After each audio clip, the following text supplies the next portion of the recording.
welcome to In the Box. My name is Charlotte Richardson, and you might have noticed that my co-host Tom Lee isn't alongside me today. That is because this is an extra special episode, and as such, we've decided to divide and conquer. Tom is up at Liverpool Football Club, whilst I'm here at Harborough FC to watch an amazing Nike event unfold. The women and girls game is absolutely thriving at the moment, and we're here to learn a little bit about why and how we can get more girls playing football with big smiles on their faces. Isn't that right, Tom? Yes, thanks, Charlotte. I'm here at Liverpool FC's training ground to join Nike at one of their sports bra roadshows, where they're using inspiration and innovation to truly break down the barriers that are most important to females within the game. We're on a mission at the FA to provide equal access for girls in schools, clubs and their communities, and we all have a huge part to play. Events like these truly do break down the barriers and make the difference to make sure girls come into the game and stay within the game. Later on, I'll be speaking to two people at the elite end of the game just to find out what it takes to get there and the differences and the challenges that they've overcome to truly be an inspiration to females within the football community. Charlotte, back over to you. It's going to be an absolutely massive year for the women and girls game, with the Euros being hosted here in England this summer. What an opportunity to get more girls playing. If you haven't yet, do catch up on our Let Girls Play series. I also had the opportunity to speak to two pioneering figures at the top of the game, leading change. Head to the show notes to find my conversation with Baroness Sue Campbell and Kelly Simmons as well. Now, we always like to get a little scouting report into In the Box, and I want to highlight to you this absolutely incredible infographic produced by England Football. You'll see a map of the country, and across it, all the grassroots football clubs that have helped create our Lionesses, who will be proudly wearing the England shirts representing our country this summer. It really highlights to me how important clubs like Harborough Town here are in producing the future Lionesses to inspire the next generation. And that is what it's all about. We've come to Harborough Town Football Club for Nike's Sports Bra Roadshow to find out about innovations taking place to get more girls playing football. I'll be speaking to psychologists, product innovators, as well as a few recognisable stars from the top of the game to learn about what we can do to get more girls playing football and to make sure that the women and girls game continues to thrive. Right, I think it's time for a team talk. So let's find out a little bit more about today's event and what it's all about. I'm delighted to have alongside me Mollie Kmita and Kelly Smith. Mollie, I know you've been touring the country with these events. Firstly, tell us what it's all about. Oh, it's been an amazing experience so far to travel up and down the country, educating young girls on sports bras, the importance of them, and then educating coaches on body confidence and why we should be having these conversations. Kelly, you opened today's event. You said some really inspiring things to our girls. You spoke a lot about your career and your pathway into the game and how these opportunities didn't necessarily exist. How important is it that they do exist today? You know, when I was growing up, I was the only female, only girl in the playground or in the park wanting to play with the boys. And I think in this era now, women's football, girls' football, grassroots football is becoming more and more popular. And I think the visibility now that the game has with the TV deals that are on the FAWSL and the England games currently being on TV, this is the exposure now and the visibility. And I think if you can see it, you can be it. And being here today to try and inspire these girls, because I had it tough when I first started playing, being kicked off of two boys teams. So if I can just inspire them to try and achieve high goals and maybe play for England one day, brilliant. Well, you certainly inspired me, that's for sure. And Mollie, I know that you've played and I know that football has given you so much as well. What kind of impact do you think an event like today will have on the young players we have in the room? First and foremost, it's so important that they hear from people like Kelly. Kelly is like such an icon in our game, and to hear her experiences this morning, you looked around the room and the girls were shocked. But you love that they're shocked because you love that, first of all, they're not having to go through that same experience. But this wasn't too long ago that this was happening, So I think for me, first and foremost, the impact is opening their eyes up to what's been before and why we are in this position, like people. We're grateful for people like Kelly being in the game, but also the impact of taking part in interviews and having events and body confidence workshops. It's just an education in subjects that, we've never thought about educating on before. So for me, there's impact on the pitch, so we're going to see outside, but also so much more off it. Kelly, you're a fantastic role model and a great example of what you can achieve at the elite end of the game. But for grassroots as well, we've got a lot of coaches attending this event. How important is it to open your mindset and to learn about things that are slightly different for young females trying to play and enjoy the game? Yeah, Mollie hit the nail on the head at the start of the interview. It is a taboo subject, body confidence. I remember being very shy growing up, not wanting to shower or expose my body. To be able to try on a bra and something that feels comfortable for you, because if you feel good, then you're going to play better, kind of thing. It's vitally important that the coaches understand that, and it's great that this workshop's been put on to educate them, and hopefully the girls then will go out and express themselves and feel more body confident. We mentioned body confident there, and being physically active, becoming an elite footballer, a professional footballer is the dream. Not many achieve it, but actually playing football builds up a lot of skills around that and helps young women to become role models in their community in whatever respect they want to achieve in their life as well, doesn't it, Mollie? Confidence building, creating relationships. You learn so much about yourself as a byproduct of playing football. I'm excited for these young girls to go out on their football journeys and experience those skill sets and, find friends ultimately. It's all about that social element. Kelly, there's a lot of resources out there for coaches in particular and volunteers in the grassroots game to read, to learn more, giving lots of advice, lots of research as well. I imagine coaches have played a huge part in your career. What advice would you give any coaches that want to learn how to support their female players a bit more? I think communication skills are vital, having that conversation with your players as to why they're playing, why they aren't playing. Giving the players confidence.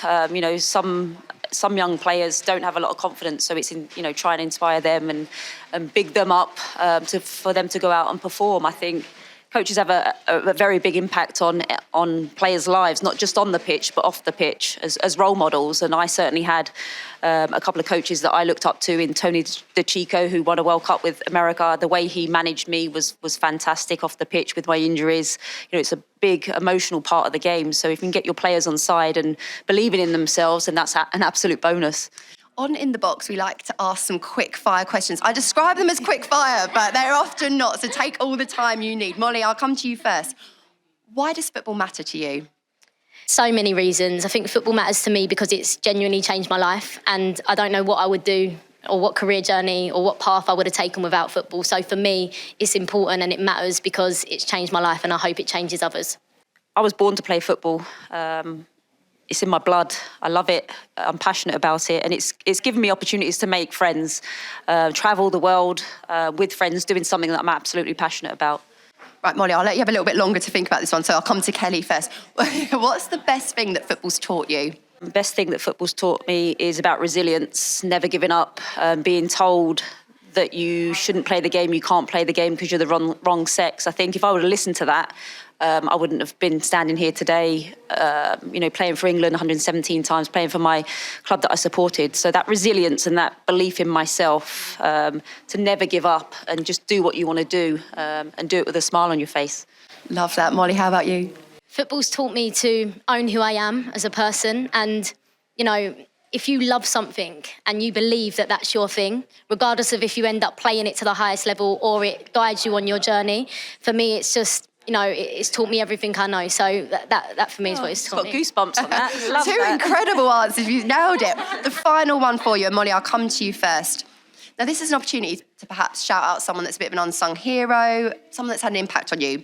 No, look, it has to be my twin sister for me, and I'm not even going to tell her that this is out. I hope she never sees this. I hope she never sees this. But for me, I genuinely believe that without having my twin Rosie by my side, I probably would have dropped out of the game, because having that person that, when you feel like giving up, when people tell you can't play, having that person to back you up and say, no, we can, no, let's carry on. Without that, I think I would have fallen out of the game. So I'm really grateful that I've grown up with my little sidekick to help me guide me through this. Well, you talk about goosebumps, I've got them there. Thank you both so much for speaking so openly and honestly and being fantastic role models for girls across the game. Thank you. Thanks for having us. Right, let's go and see who else we can find. Right, it's time to talk research and innovation at the Sports Bra Roadshow. I'm delighted to be joined by Dr. Phillippa Diedrichs and Sami-Jo from the Nike Kin team. Phillippa, I'll come to you first of all, because I know that your research has been really influential in writing the Sports Bra Playbook, offering advice for coaches and volunteers. Tell us a little bit about the research and what you found out.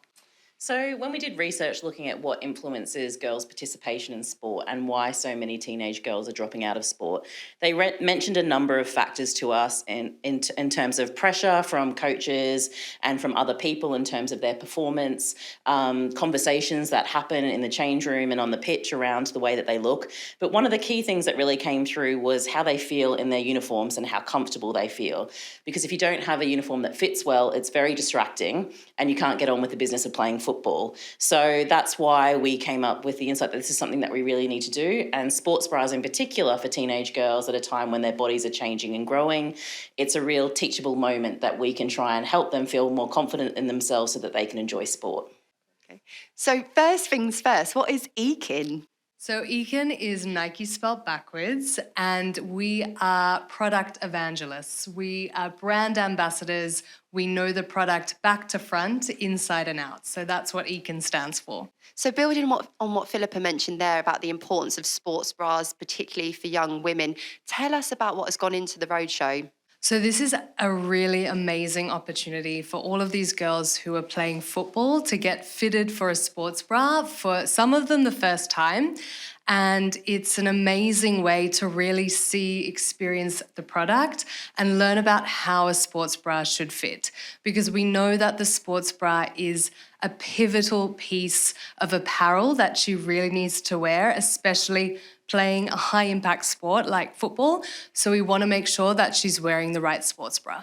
Opportunity is a really key word, an important word. And what I really like, as well as focusing on the player, there's a real onus on the coach, because sometimes sports bras, uniforms, they're a bit of a taboo subject. And it's important that we make sure it's not, so that more women and girls can enjoy the game. Absolutely. And the coaches that we've been talking to today, they are really committed to their girls and making sure that they can play football and enjoy it. And they're really eager to learn about how they can create those safe environments for girls that feel inclusive and that they feel supported. And they've told us as well that they can sometimes struggle with the topic of body confidence, the topic of breast development and the way that girls' bodies are changing when they're playing. So they've been really excited to get the Sports Bra Playbook and to have lots of conversations, learn from experts about sports bras, how they fit, but also learning the psychology of it and how they can support girls better. So it's been a really fun day for us all. It has been a really, really fun day. And I guess it must be a rewarding day for you as well, for each player who comes in to get fitted. Talk us through the process of matching them up with the right fit card and an insight into some of the conversations you have when they come into this room. Yeah, it's really amazing because there's obviously a diverse group of girls here, and some are more confident than others. Some have had experience wearing a sports bra before and others have not. So the first thing that we do is welcome them into the space. We often talk about football first, because a lot of us were footballers ourselves, so that's a really, really nice way to connect with them. And then we walk them through the product that we have. So we offer two different sports bra styles, being compression and encapsulation. So we like to talk about the differences between those two. Compression is when everything is held closely to the body, and encapsulation means that you have two separate cups to support each breast. So we talk about the styles that are available first, what the product assortment is that we have here, and then we demonstrate how a sports bra should fit and the methodology that they should use. So the girls are then invited to look at the racks, to browse, to select the style that they like best, and then they can try on multiple bras, and we help facilitate that process to ensure that they feel comfortable. And when they leave here, they get to customize a bra, which is also very exciting for them. And you see their smiles, you see how happy they are after they find something that fits them, that they like wearing, they feel proud, and it's really nice to experience that. It's a really empowering moment, and the point behind all of this, of course, is to get more women and girls playing football. We have a lot of volunteers listen to the podcast, watch the podcast, as well as obviously downloading the resources that we'll make available to them. What key tip would you give someone tuned in? I think part of it is just normalising the experience of sports bras or how our bodies naturally change throughout our lives. Puberty, early teenage years is a really obvious moment for that. So normalising that our bodies change at different points, they're going to change at different rates, and that's absolutely okay. And then really importantly to, see this as a moment that we can focus on what our bodies allow us to do. And particularly for girls, there aren't that many moments in life, particularly when we live in a culture that is very much heavily focused on telling girls and women to focus on how they look. Playing sport, playing football is a perfect opportunity for girls to really focus on appreciating what their bodies allow them to do. And so encouraging that space, praising girls and getting them to reflect on all of the amazing things their bodies allow them to do and that there's so much more than how they look would be my top tip. It's a really important conversation at a really important time ahead of the Euros this summer. Thank you both so much for your time. Thank you. Thank you. Okay, whilst here at Liverpool FC's training ground at the Nike Sports Bra Roadshow, I've been given the unbelievable opportunity to speak with both Matt Beard and Missy Kearns. Matt, Missy, thanks ever so much for joining us on the England Football Podcast. Obviously, fantastic event here, and Matt, you've been involved in the game for quite some time. Can you just tell us a little bit about your journey? Yeah, it started, I think, 13 years ago now. My first coaching role in women's football was at Charlton Athletic, and it progressed from there really. Worked Chelsea, Liverpool. Been lucky enough for it to take me abroad as well to the NWSL in America with Boston Breakers, and then West Ham, and now back at Liverpool. So it's been a fruitful journey and many lessons learnt. But I'm delighted to be back here. Yeah, had some great success at Liverpool since you've been back. And Missy, previously we spoke to the likes of Jill Scott, Casey Stoney, Matt, who you obviously know quite well. And they talk about their journey through the game, and they've had to sort of compete with male participants and stuff as they've come up and sort of established themselves. What's your experience and journey been like? So when I was younger, it was still a stage where there weren't many girls' teams around, so I used to play for a local boys team called Mossley Hill, and we was quite a good team. And when I was 8, I then got Liverpool were initially there to watch Curtis Jones, and we was in the same team. And then I then got scouted and asked to go to trials from that. So I think it was good that there was actually a pathway for me where if you look 5 years even ahead of that, I don't think most girls would have knew there was even like a women's setup or anything. And I didn't know and weren't aware until I seen them there that day, and I think the game's come a long way. Unbelievable long way. And Matt, for yourself, being here involved today at an event like this, what sort of message would you give for any coach, male or female, involved in the female game? Any top tips that you'd sort of give them from your experiences? I've experienced everything in the women's game, from it costing me money to it being a job. I think the biggest thing for me in female football is allowing the players to be themselves and express themselves. But no, I think just embrace it. The growth of the game is unbelievable, and the exposure and the role models now, and just stay on that journey with everyone else. And Missy, Nike have a huge part to play, obviously. Great brand ambassadors, invest a lot in sport, football, and obviously female athletes. What's it like to see an event like this take place to make sure that girls break down them barriers and feel comfortable when they're playing the game? I just think it's a great opportunity, and it opens eyes up to the young girls, and they get to experience a bit more royalty than what they might sometimes be used to, and coming to like this training ground. But I know there'll be these setups all over the country, and it's great for young local girls to experience it, and it might make them hungrier to want to carry on, and it opens their eyes up, as I said. And sticking with yourself, Missy, obviously you've had the opportunity to pull on that England shirt. What do you think about the new kit? It's nice, isn't it? I like it. Yeah. It's clean white, everything's white. I like it. It's very special. We're going to have some fantastic moments hopefully this summer. Before you both leave us, Missy, I'll stick with yourself first. We'd like to give some quick fire questions. What does football mean to you? Football means everything to me. From a kid, it's been embedded into me. My family are football mad, and I don't really know any different. And who's been your biggest inspiration or the biggest influence on your journey? Steven Gerrard or Manan. I think either or. Like, I was growing up wanting to be him, but it was my nan who pushed me and brought me to training and stuff, so they bounce off each other. Lovely stuff. And Matt, coming to you. Similar answer to Missy Bow, really. It's been in my family, so I've known growing up as a kid. My dad worked in football. My brother was a professional footballer.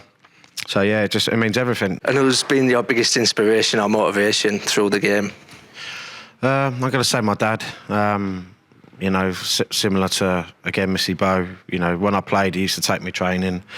Used to go to games. We'd go to different games as well, not just, you know, we go Wimbledon, Millwall, loads of different London teams. So yeah, my dad. And a huge thanks to both Matt and Missy, and obviously Nike, that are breaking down the barriers and providing that inspiration for young girls to stay involved in the game. We're going to go outside and find out what activity is happening. Here at the Nike's Sports Bra Roadshow, I'm delighted to say I've enticed a couple of our coaches away from the pitch to have a chat. Thank you both for joining us. Firstly, introduce yourselves. I'm Sharon Reason. I'm chairperson of Aspie Amateurs, Ladies, Girls and Inclusive Football Club. Hi, I'm Adam Law and I'm coach of Harborough Girls under 14s. Sharon, first things first, what made you want to volunteer your time to become a coach in the women and girls game?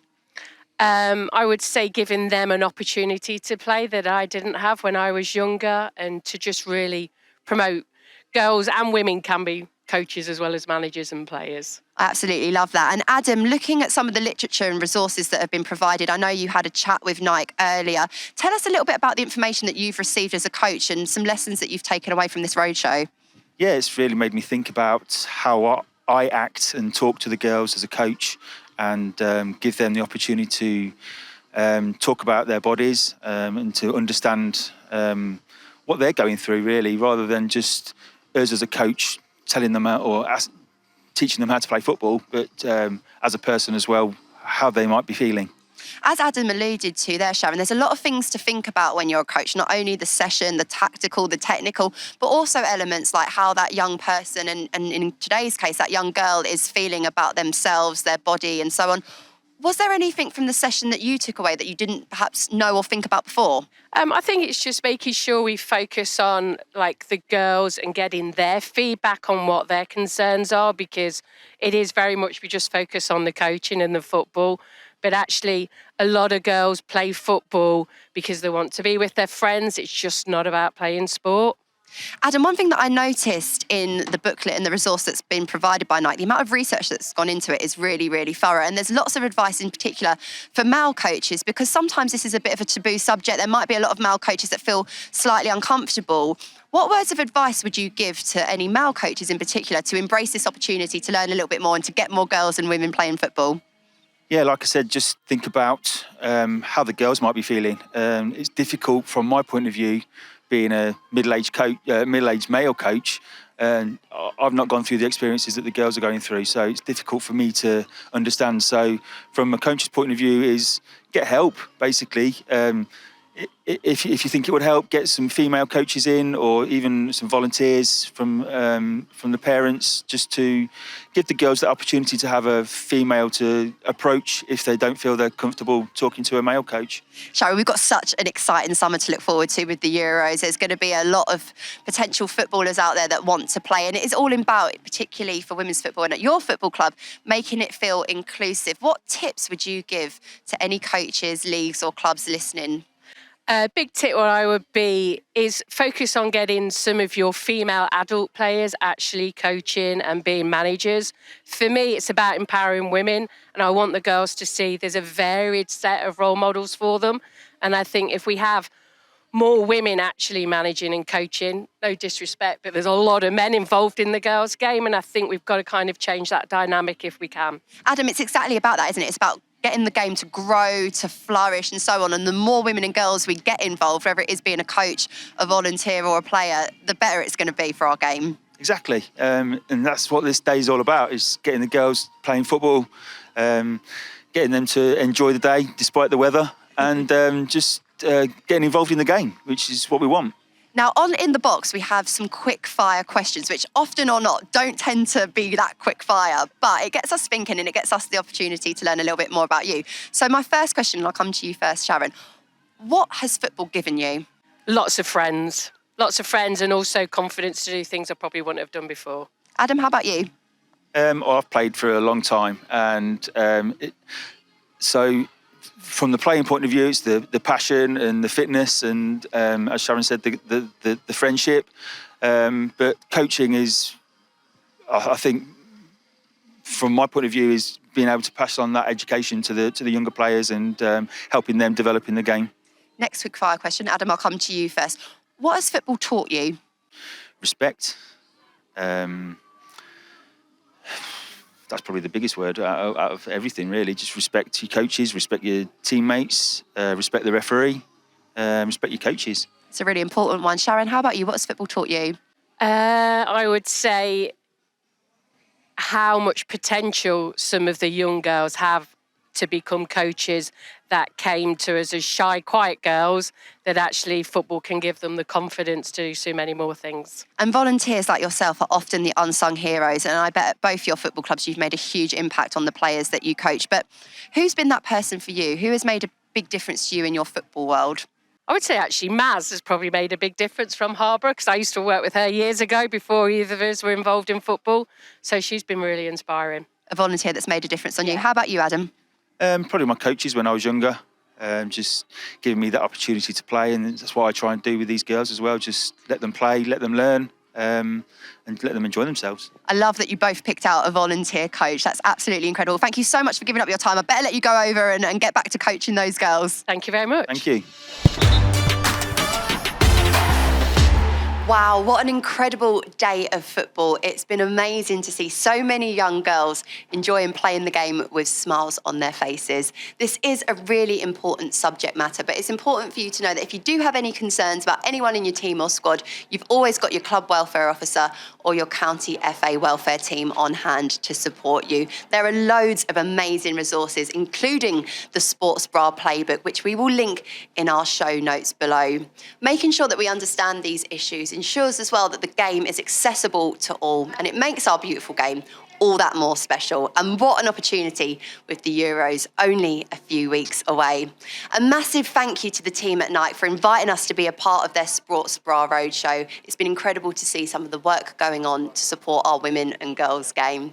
That is just about all we have for this episode and this series of In the Box. We will be taking a break over the summer.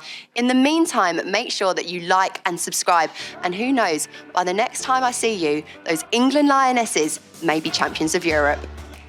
We hope this episode has been useful. Check out Nike's resources to learn more, and always remember the importance of informing parents and carers if your club is considering initiating conversations about body confidence supported by Nike's resources. Go to www.nike.com/GB/made-to-play.